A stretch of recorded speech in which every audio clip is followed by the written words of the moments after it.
Hello everyone. Welcome to the yet another episode of the Thoughts on Education by College Dunia. So today we are delighted to witness Dr. Vaidehi Daftardar as a guest of our honor today. So before we start our conversation, I would like to ask ma'am to give our audience a little glimpse of your experience. And also, can you please share some educational experiences with our audience, ma'am? Thank you very much, Mr. Ajay, for inviting me on College Dunia. I'm really delighted to be with the audience also and with you. Yes, for the last 39 years, I have been in education field, and I'm very happy and satisfied that I'm with the students with whom I should be. That's because student is the architect of the nation. Education is a nation building activity, and if at all any change is to be brought in, that would be only through education. And therefore I feel education, which is the mother profession of all the other professions, I am connected with it, and I really find myself to be very fortunate to carry forward what my grandfather was. He was the principal of a college, and therefore I am also continuing his job. That is what I feel most fortunate about. My first question to you is, ma'am, you have held key positions at Education Institute throughout your professional career. So what are the key factors that keep you connected with the education sector? The most important key factor, as I said, education is a tool of bringing about change in the society. And I feel if, as a human being, if I can be of some use to the society, I should do that. And that is why never ever I have looked back whether I should join some other field or so. 39 years I have been continuing. In fact, I tried myself in such a manner that how I would be more useful to the society.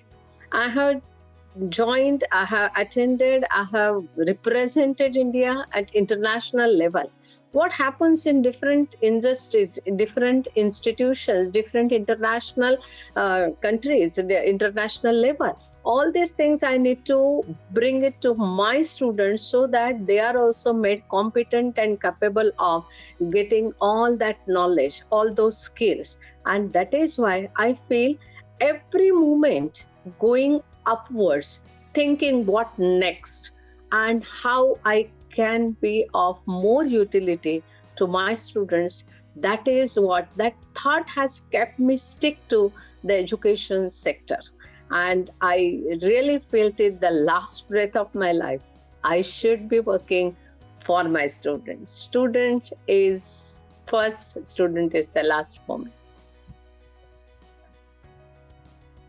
So moving on to the next question now. Being the principal of the Adarsh Vidya Mandir Institute, what is your philosophy of leadership? Like, how would you describe your leadership style? Yes, Mr. Ajay, philosophy is a big word. I would say my belief.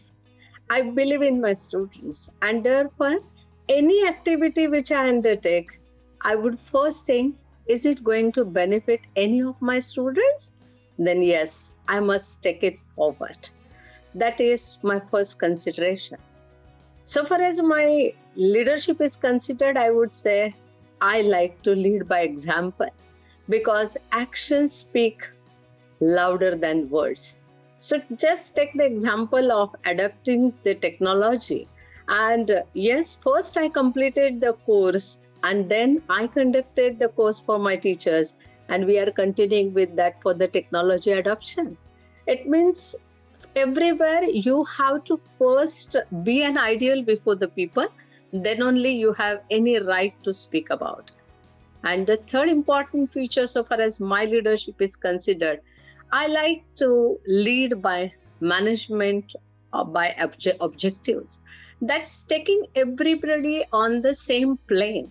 What are the objectives management is having? What are the objectives principal is having? all must need to understand them. So it has to be transformed in the thought process of everybody, whether it is student, whether it is teacher, whether it is my parents as the stakeholders, and why we are doing it particular thing. So if the objectives are very clear to every stakeholder, I think that becomes a very cohesive team, and then you are in a position to attain your goals and objectives in a very successful manner. Moving on to the next question, ma'am. Being the principal of the institute, how do you strategize about the key programs and plans for the marketing and the administration of your institute? Yeah, I think for marketing and administration, there need not be any special efforts as such. What you do definitely gets recognized by the people. I follow the technique of PDCA: plan, do, check, and act. Of course, for checking, you need to have study, evaluation of your programs. But the first stage is very, very important, and that is planning. You have to give a lot of time for planning. If you can plan it well, definitely you will be in a position to implement it well. Check it whether your activities are leading you to that particular success level. If not, what are the corrective measures required, and then go ahead. And second point is, of course, you have to have SWOT analysis. I will not say SWOT, that is strength, weaknesses, opportunities, and threats. Instead of threats, let's call it as a challenge. So only when I know what I am good at, what are my weaknesses, and how I will be in a position to overcome that with certain type of, the corrective measures, then I think I would be ready to face the challenges. And therefore, with PDCA and SWOG, I strategize all my action plans, and I do, plan for my programs. Let's moving on to the next question, ma'am. What do you think your roles and responsibilities to the institutes and students are? My institution is in education. Therefore, definitely I'm supposed to give to the students what they would be in a position to make use of for the next 30 years. Naturally, therefore, my role and responsibilities would be considering all the 4 stakeholders measure. There are many stakeholders, but if I had to use, Ajay, the analogy of 4-wheeler, I would say students, teachers, management, and society. These are the 4 wheels of education as a 4-wheeler. In that case, students need to be groomed so far as their academic skills, life skills, values, so far as responsible citizens are concerned. Teachers need to be upgraded in terms of what they are supposed to give to the students for the future. For the management, yes, my responsibility is to build a living organization. I cannot just have a short-sighted goal. How the institution will serve next 20 years? How will it be useful to the society? So effective leadership has to be there. And last but not the least, the very important, we have to deliver goods to the society, to the parents. How do I make my students employable? How do I make them responsible citizens with value education? Let me give you just one simple example. We are the brand ambassador considered for Mathrudin. And I'm proud to say that none other institution is holding such a type of Mathrudin. But yes, you may reach any position, you may go at any top level, but do not forget your parents. That's the message we are trying to give for the last 13 years through this Mathrudin program. So let's keep our feet down. We may be reaching to the stars and the sky, but that is something very essential. That is because there's the roots of Indian culture. Let's not forget, let us go forward anywhere, but let's not forget about this particular point. And with all these things in mind, what I have done is, when I became the principal, I thought of one thing, Yes, if I have to serve in a very good manner to my students, then my institution needs to be visible to everyone. So what needs to be done? I need to have recognition at the national level. So under HRD ministry, we are having University Grants Commission. So first point was to get permanent affiliation through this UGC's 2F and 12B. Second important, it has to have some standard at the national level. So we are not just accredited, re-accredited, and very happy to share with you, not just with NAC, but Indian Merchant Chambers, IMC RBNQA, that is Ramkrishna Bajaj National Quality Awards, we are certified. We are ISO 9001-2015 Institute. So it means that what best standards I can bring for my institute, that we have tried. And variety of programs from arts, commerce, and now we have started with science also, so that there is a vertical and horizontal expansion of curriculum of the various programs that was also being tried. And obviously we have got the results also. I would definitely like to share that some other response. Moving on to the next question. What do you think should be the institute's top priority over the next 10 years? Yes, very important question, because we cannot be just complacent with what we have. We have got the top ranks up till now. We have got 8 national stars in sports, and we have achieved a lot many things. But tomorrow we have to compete with high-level institutions at the national level. I think the first priority would be how my students would be adopting with the digital world, and therefore let every student gain that sort of knowledge which will make them competent and empowered to prove themselves in the coming times. That has to be the first priority, and that is how we are moving ahead with the programs like, the students need to be given training of adjusting with the challenges of online learning and teaching, how they would be able to build up their competency. See, currently I am in US, and I find my 9-year-old granddaughter, she is preparing her own videos, sending her mails, creating her own groups, Kahoot and whatnot. Now, my students at the graduation level, they are not much well versed with it, for that matter, even the teachers.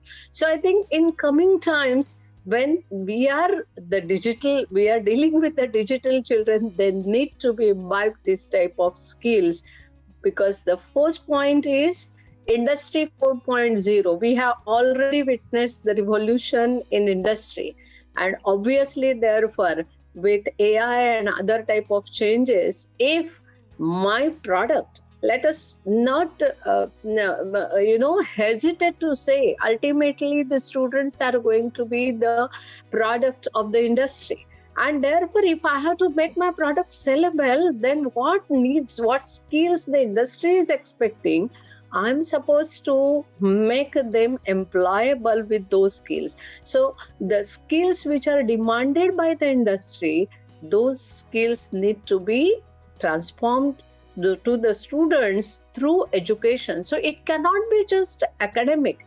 It has to be life skills, employability skills, digital skills, and that is what I'm supposed to make the students ready for. So that is a point. Education 4.0 demands that. That is the revolution in education, and how we are able to cope up with. That's the greatest challenge so far as this particular point is concerned. Moving on to the next question. When you first come to the institute, what was your vision for the institute? And has it evolved over time? And how far along in implementing that vision? When I joined the institution, we were not having any accreditation. We were not having any affiliation. So the first point I had, that I need to be visible to the world. And therefore, in less than a year, I could get the affiliation done. We are dealing in the area which is semi-urban. It's not exactly rural, but Badlapur is away from Thane also. Thane district, it is one of the suburbs. And therefore, I felt that what facilities and services and what type of education is available to a Bombay student, the same should be made available to my Badlapur student. It's like, there shouldn't be any difference between metropolitan city students and the semi-urban area student. So they need to be given same type of exposure. They need to be given same type of curriculum, same type of, the courses. And therefore, I introduced number of courses. So it has to be emphasized on quality education, which would be demanding as per the changes in time. And that is why, what is the labor market? What is the changes in the market as such? The same. See, for example, the next decade is going to be a finance decade. That is what I thought in 1990s. And therefore, I thought, yes, financial markets is necessary, banking and insurance is necessary. Then the course like accounting and finance is necessary. Why my students should travel from Badlapur to Mumbai? They should be given the postgraduate degree here in my college itself. And that is how my Adarsh Vidya Prasarak Sanstha's Adarsh College of Arts and Commerce serves to my students from KG to not just PG but PhD. I'm having a research center in business economics also. So it means you just ask for it and you will get it. If I have to describe, Ajay, in one word, what is Adarsh College, I would say it is Shanti Niketan of Badlapur.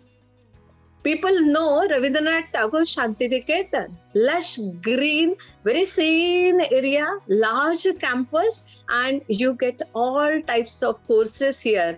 Right, BA, BCom, if you want to deal with traditional courses, and all the other professional courses like BMM, BSc IT, BAF, BBI, and even BMS and so on. So even the management courses also you can do from our college. And PG also you are having diversified accounting as well as the banking and finance as well as management. And even in Marathi also, Marathi economics and history, you can do post-graduation. In fact, I serve the area wherein 60 to 66% students are coming from lower economic strata group and they are from underprivileged classes. So my point is no one should be left behind. Let opportunities be created for first generation learners as well. And another important point is even those who are left behind, if at all they want to join the mainstream, yes, there is an opportunity created through Yashwantrao Chauhan Maharashtra's Open University, wherein we are having a center where students who could not complete or the people who could not complete their education earlier, they can once again get an opportunity to complete their graduation, even diploma in journalism and all that. So I think that's how we are trying to fulfill the vision of making it an institute which stands for quality, which stands for inclusiveness of the society, which stands for giving the education which will be giving exposure to the students, utilizing their latent resources. And that is how we plan for the various types of programs. We are having one simple example I will give. Annually, we conduct startup initiatives wherein students have to prepare their own business plan, and that plan has to be put into effect by having their own model, business model, by creating the model and by exhibiting those skills, not just of preparation for the business. That is, you have to create your own project report, you have to submit it, you have to give all the details of your business, you have to do marketing also, and a good number of industrialists from outside would come and evaluate your project. And yes, the students who are alumni now, they are, I think, the witness to the success of this particular program. My alumni is in wide spectrum of field. You may name it CAs, or you may name businessmen, you may name advocates, you may name teachers and professors, whatnot. So I think that is how the utility of these programs, that time it may look very small effort, but yes, I think one step ahead, journey towards the 1,000 miles begins with one step ahead. And I think we are making students the opportunities to go step by step ahead to be successful in life. So vision, yes, to make it a very competitive, visible, successful organization imparting quality education. But of course, there cannot be any complacency. It is the ongoing mission. And in times to come also, we want to continue, because it has to be a sustainable, very effective learning organization. Moving to the next question, ma'am. What do you see greatest strength of your institute? Yes, my students is my strength. First thing, in arts, my students are first generation learners, but they have come to me, so I need to serve to them. So the belief of teachers and principal and the management that yes, we need to deliver goods to them, and this thought itself is a drive towards excellence. It's a drive towards our mission. So the competency, the zeal with which all of us work together, that is my strength. It is the management, teachers, principal, and the students all working together with one mission of developing the progress of the institution, progress of an individual, updation of teacher. All this is movement in tandem, I would say, with one unique goal in mind, that we have to go ahead, we have to progress. And I think this like-mindedness of the people working together, that really helps. So my strength is my people. My strength is my students. My strength is my management. My strength is the people around me who always motivate me, who push me, who encourage us to do what we are doing, and they always appreciate the work. And therefore, such a conducive atmosphere being created, that really helps us to move forward. Like, moving on to the next question, ma'am. What are the biggest challenges you see for, like, both for the education and in general, and for the your institutes specifically? Yeah, Ajay, as I said earlier, Industry 4.0 and definitely repercussion on Education 4.0, the revolution, what type of the changes we are expecting. Considering that, I feel we have to update ourselves to a great extent as higher education people. And that has been happening, yet the pace is not much for the higher education field as such. So I think we need to take care of this particular thing. Secondly, the new education policy has already been announced in 2020, July. And considering the changes in new education policy, there is going to be the ABC, that is Academic Bank of Credit. The students would be having freedom to join different institutions at different levels. There need not be a student coming to me and completing his 3 years degree from my institute. He will be there for first year with me, and if they don't find it suitable, he can move somewhere else. So the institutions will have to be always on their toes to prove themselves that, look, we are delivering goods. We are standing for the excellence. We are giving you the quality material, quality goods. And if that is so, then I think the biggest challenge is retaining your student strength. And therefore, the institutions will have to prove their excellence, their quality education And therefore, a variety of services you must provide to the students. And accordingly, how will I be able to offer this type of services? That would be one of the important points. So you have to be always very innovative. What is demanded by the society? Immediately, I have to be like a sponge, I have to absorb that, and I have to provide that particular service. So from that angle, I feel one greatest challenge for every institution, and of course for me as well, would be how do I become competitive? Because autonomy has already entered from the back door. It is open policy now. The autonomy is being offered in education institute. It means from back door, the privatization of education has already started. And if that is so, then sooner or later, as the new education policy itself says, we are going to do away with the affiliation system. There are going to be big campuses created. I'm fortunate that I'm having already a campus which serves from KG to PhD.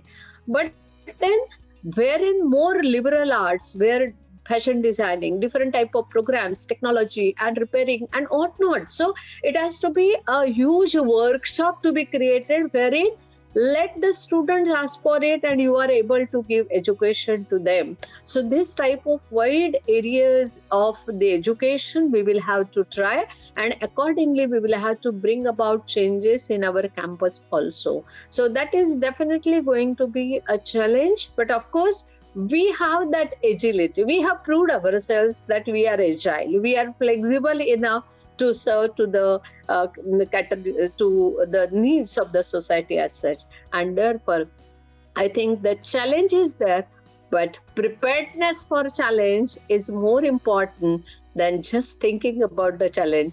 And we are preparing ourselves in that. And in fact, for higher education, almost all institutions have reached to that particular level of understanding that yes, quality and excellence and innovativeness only are going to be the buzzwords in times to come. And otherwise, it's going to be, as we say, perform or perish. We have to perform to the demands of the society of the new digital world. Moving on to the next question now. How do you tend to establish a healthy relation and environment in university? Yeah, very nice question, because ultimately all the things move around the interpersonal relationship and all that. Again, if I had to use the analogy, I would make use of a pomegranate, right? So if you just peel over the pomegranate, what do you find? Each of the seed is red, juicy. It is having its own identity, but at the same time, it is stuck to the next seed so closely, and all of them together make a wonderful pomegranate as one unit. Any institution stands for pomegranate. Every individual working in an institution is like that seed, which is so important.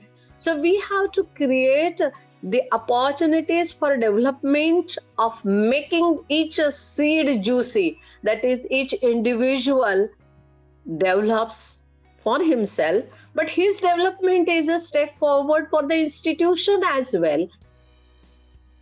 And therefore, I have to create opportunities for the development of every individual, which will take my goal nearer and nearer, so that the whole institution as a whole, as one unit, also develops. So it's unity, it is the strength, and it is the cohesiveness among all the people through building of team.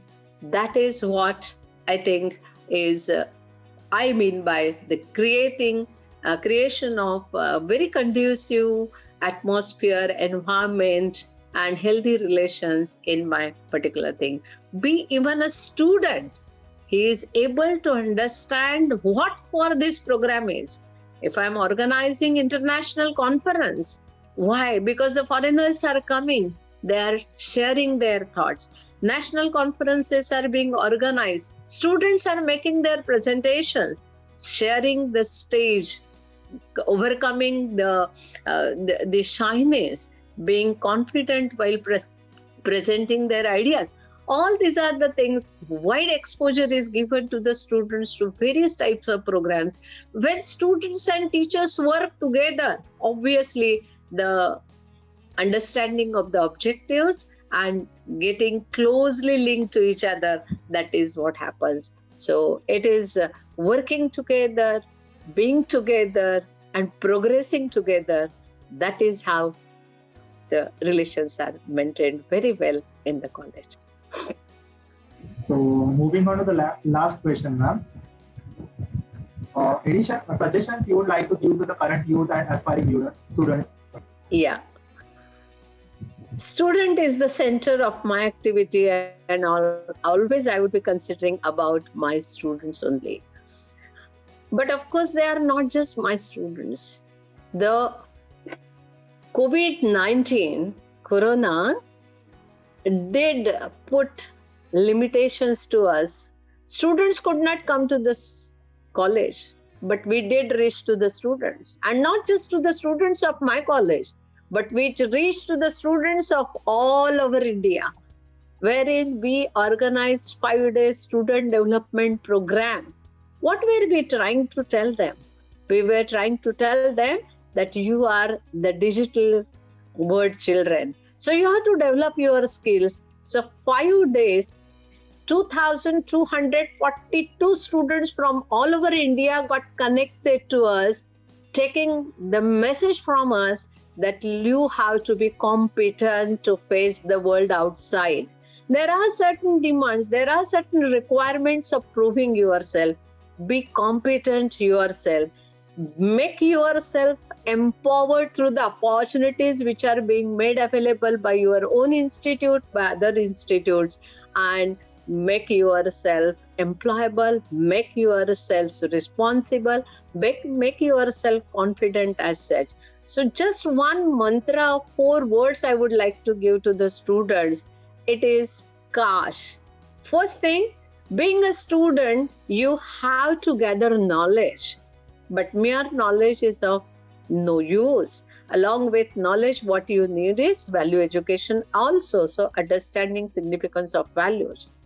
A stands for attitude. But before that, S is skills. You have to update your skills. Let's talk about simple skill of communication. How confidently we have been able to speak to the others, how well we are able to write our letters and reports and all these things. These things matter. So various types of skills, problem solving skills, critical thinking skills, teamwork skills. All these are the skills my students must gather, must develop themselves. And for knowledge and skills, what is the binding factor is the attitude. It is your attitude which is very, very significant. You have to follow always a very, very positive approach and attitude towards everything. Okay, fine, at particular time I did fail. Doesn't matter. I consider it as an opportunity to understand what doesn't work. So I need to go the other way to make it work. So that's the very positive approach one has to follow. So knowledge, skills, attitude, that is positive attitude. These are the 2 finding words. Along with that, H, Kash. H stands for habits. Student must develop good habits during these 3 years, actually right from the school days. But these 3 years can be utilized in such a manner that it really becomes lifelong education for you. Make good of every opportunity you get it. That is an investment for your future, and therefore that will definitely be helpful to you. So I would give you the mantra of Kash, so that afterwards you shouldn't say, Daptardar madam didn't talk about Kash, वो हमें वही बोल देती थी, अभी बोल रही हूँ. Knowledge, attitude, skills and habits, because habits ultimately get converted into your actions, thinking and all that becomes your driving force. So I'm sure all my students all over India, if at all they are listening, I wish you all the best with your efforts Don't leave any efforts unturned, any stone unturned to reach your goal. Be focused. Be sure that you are going to reach to your goal because you are very honest in your thinking, in your actions, in your approach, and in your efforts, and you are sure to reach your goal. And all the time, do think about your alma mater, your parents, your country. It's my country. It's my India.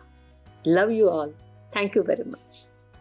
So, thank you so much, ma'am, for joining with us and giving us such a great set of ideas on this platform at College Dunia. Thank you.